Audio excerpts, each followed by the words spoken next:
5 حاجات لو عملتيهم هتباني اصغر من غير ميك اب. اول حاجه الشعر، مهم جدا تسريحه الشعر. يعني لو فرقتي شعرك من النص انت كده بتباني اكبر شويه من لو جبتي شعرك على جنب. شعرك على جنب بيوسع عينك. كمان تقدري تعملي ليفتنج لوشك بشعرك.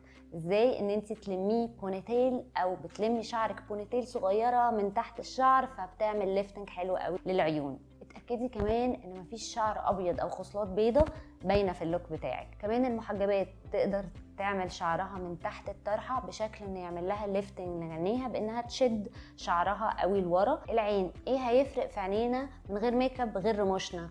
لازم تتاكدي ان رموشك مرفوعه بشكل منسق. يعني ما تخليش رموشك قريبة قوي من مدمع العين، لان ده بيقرب العيون من بعض. ارجوكي ابعدي عن اللون الاسود للحواجب. اللون الاسود بيكبر اي حد مهما كان تون بشرتك.